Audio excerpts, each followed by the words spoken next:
सभी मित्रों को राम राम, गुड मॉर्निंग।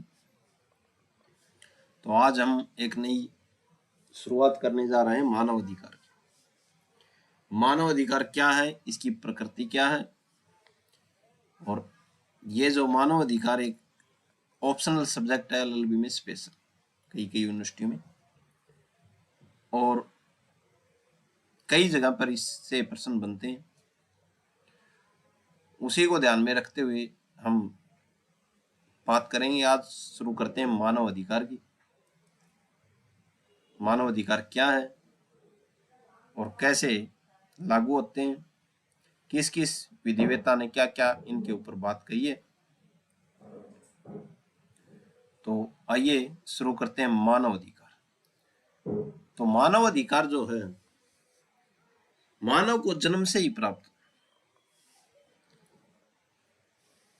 मानव अधिकार अर्थ, अवधारणा और कार्य, ठीक है, इनका अर्थ क्या है, मानव अधिकार क्या होते हैं। सबसे पहले बात करते हैं मानव अधिकार क्या है।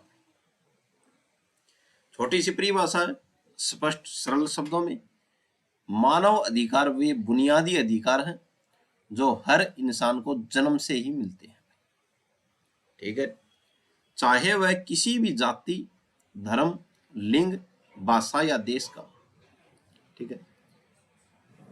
तो हर इंसान को जन्म से ही अधिकार मिलते हैं, चाहे वो किसी भी जाति का हो, चाहे धर्म का हो, चाहे लिंग का हो, या भाषा या देश का हो, ठीक है। ये अधिकार इंसान की इज्जत यानी कि गरिमा, आजादी, बराबरी और न्याय की रक्षा करते हैं। तो ये आ जाए कि मानव अधिकार क्या करते हैं। तो मानव अधिकार किसी भी इंसान की इज्जत यानी कि गरिमा, आजादी और बराबरी और न्याय की क्या करते हैं, रक्षा करते हैं। ये अलग अलग लोगों ने अलग अलग मत कहे, अलग अलग बातें कही इनके बारे में, उनको हम देखते हैं। तो अलग अलग लोगों ने क्या क्या कहा। संयुक्त राष्ट्र 1948, ठीक है, संयुक्त राष्ट्र ने जो मानव अधिकार जो है इनके बारे में क्या कहा है, इन अधिकारों के बारे में क्या कहा है। तो संयुक्त राष्ट्र ने कहा है, हर व्यक्ति को सिर्फ इंसान होने के नाते ये अधिकार मिलते हैं, इनमें कोई भेदभाव नहीं होता, ठीक है। तो ये बात किसने कही है, संयुक्त राष्ट्र ने ये बात कही है कि हर व्यक्ति को इंसान होने के नाते ये अधिकार मिलते हैं, मानव अधिकार, इसमें कोई भेदभाव नहीं होता है। आगे देखते हैं। आगे बात आती है हमारे पास एक और व्यक्तित्व है, रूजवेल्ट, ठीक है। तो रूजवेल्ट ने क्या कहा मानव अधिकारों के बारे में। हर इंसान को 4 आजादियां मिलनी चाहिए भाई, ये रूजवेल्ट ने कहा। कौन कौन सी आजादी, एक तो बोलने की आजादी, एक पूजा करने की आजादी, एक गरीबी से मुक्त यानी कि अभाव से मुक्त की आजादी, और एक भय से मुक्त की आजादी, ठीक है। तो रूजवेल्ट महोदय ने कहा कि हर इंसान को 4 आजादियां मिलनी चाहिए, एक तो बोलने की आजादी हो, एक पूजा करने की आजादी हो, एक गरीबी से मुक्ति होने की आजादी हो, और एक क्या है,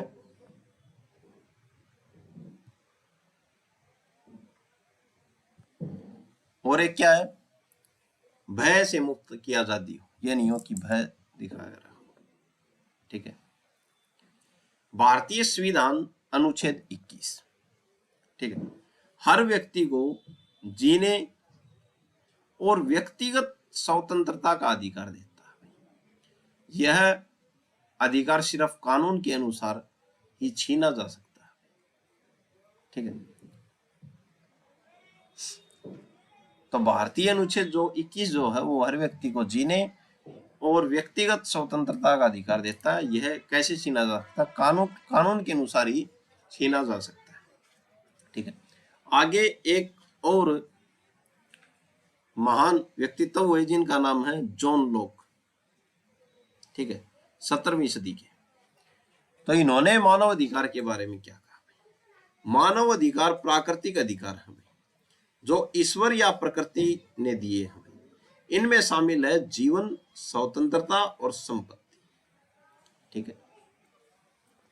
तो जॉन लॉक ने कहा कि जो मानव अधिकार जो है प्राकृतिक अधिकार है, प्रकृति ने हमको दिए हैं, जो ईश्वर या प्रकृति ने दिए हुए हैं, इसमें जीवन और स्वतंत्रता और संपत्ति है।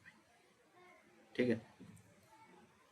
मानव अधिकारों के उदाहरण, तो मानव अधिकारों के उदाहरण कौन कौन से हैं? एक तो है जीवन का अधिकार, एक है स्वतंत्रता का अधिकार, एक है शिक्षा का अधिकार, एक है समानता का अधिकार, एक है शोषण के खिलाफ अधिकार।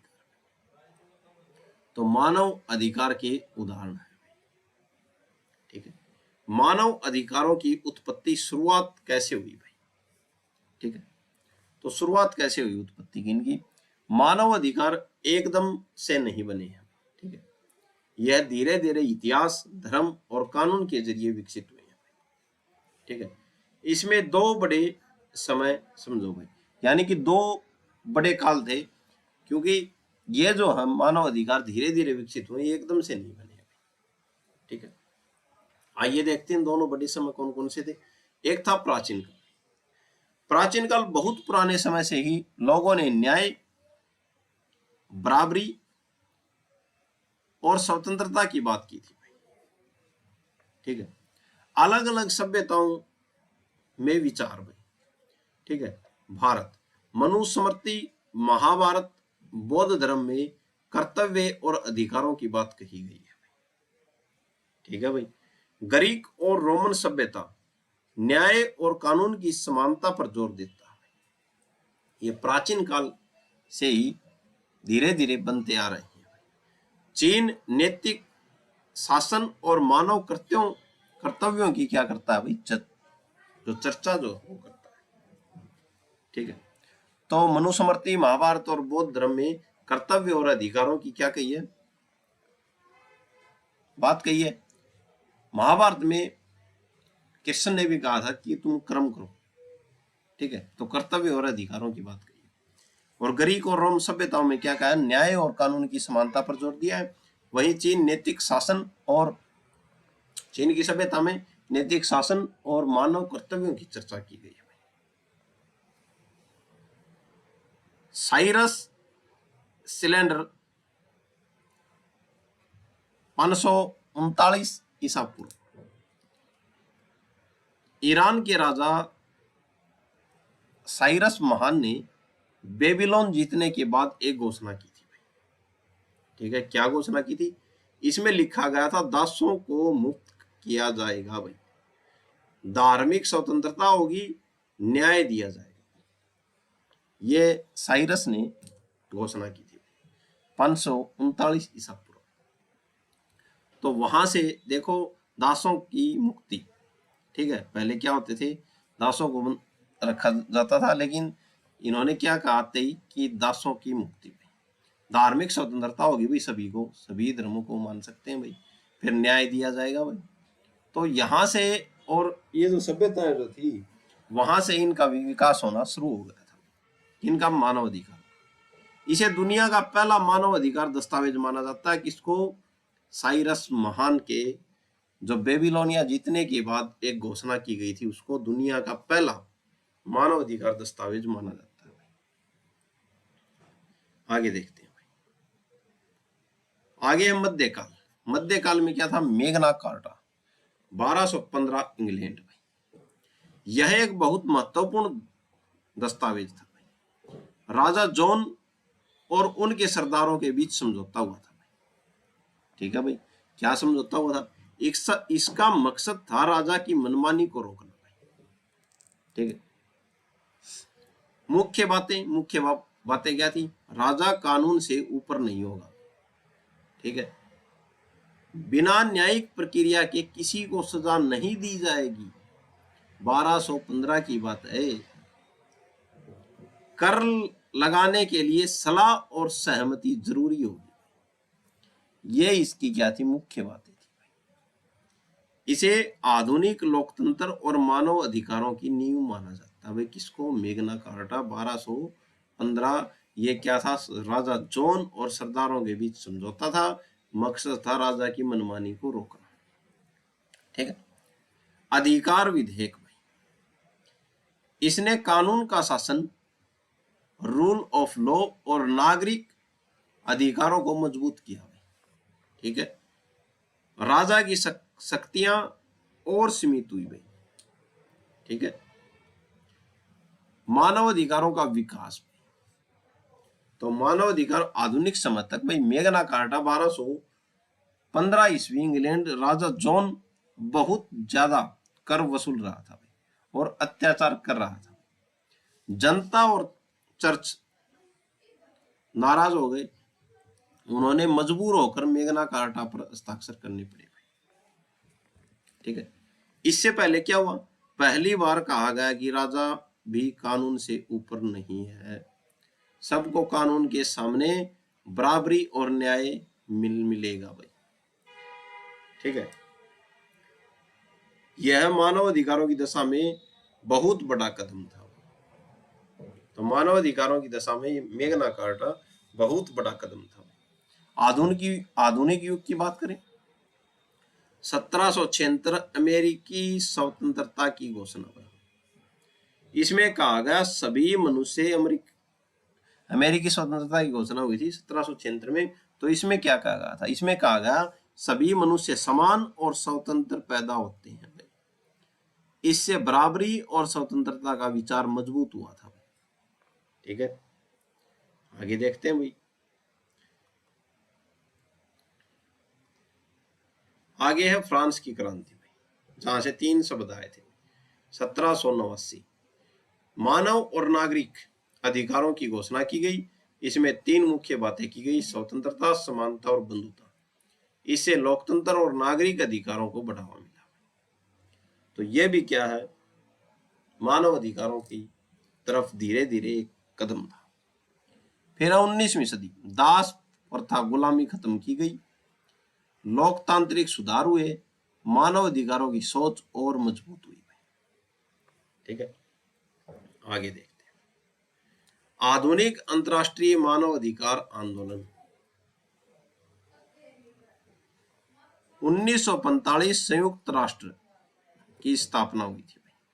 द्वितीय विश्व युद्ध के बाद दुनिया ने सोचा कि अब मानव अधिकारों की रक्षा के लिए एक वैश्विक संगठन की जरूरत है, इसलिए संयुक्त राष्ट्र की क्या हुई, स्थापना हुई। 1948 में क्या हुआ, मानव अधिकारों की सार्वभौमिक घोषणा हुई। यह पहला अंतरराष्ट्रीय दस्तावेज था। इसमें कहा गया कि हर व्यक्ति को कुछ मौलिक अधिकार मिलेंगे, चाहे वह किसी भी देश का हो। ठीक है, और यही क्या हुआ, अंतरराष्ट्रीय यही क्या हुआ, मानव अधिकारों की तरफ एक बड़ा कदम हुआ। बाद की महत्वपूर्ण संधियां कौन सी थी, नागरिक और राजनीतिक अधिकार, आर्थिक, सामाजिक और सांस्कृतिक अधिकार, ये बाद की संधियां थी। ठीक है, केस देखते हैं कि इसके बारे में, मानव अधिकार के बारे में। केस था विशाखा बनाम भारत संघ के खिलाफ, 1978 का केस था। इस मामले में सुप्रीम कोर्ट ने बहुत महत्वपूर्ण बात कही थी। कोर्ट ने कहा अनुच्छेद 21 जीवन और स्वतंत्रता का अधिकार सिर्फ जिंदा रहने का तक सीमित नहीं है। सुप्रीम कोर्ट ने कहा था कि अनुच्छेद 21 जो है वो जीवन और स्वतंत्रता का अधिकार है, विशाखा बनाम भारत संघ के मामले में 1978 में। ठीक है, इसका मतलब है इंसान को इज्जत, गरिमा के साथ जीने का अधिकार, सुरक्षित और सम्मानजनक जीवन जीने का अधिकार। ठीक है, यह फैसला भारत के मानव अधिकारों की रक्षा के लिए एक मील का पत्थर, बहुत बड़ा कदम माना जाता है। तो ये जो था मानव अधिकारों के विकास और इनकी ओर बढ़ते हुए कदम, और कहां से बात शुरू हुई और कहां तक आकर हो गई, ये केस था। तो आज के लिए इतना ही, कल हम इससे आगे बात करेंगे मानव अधिकारों पर। आज के लिए इतना ही, धन्यवाद।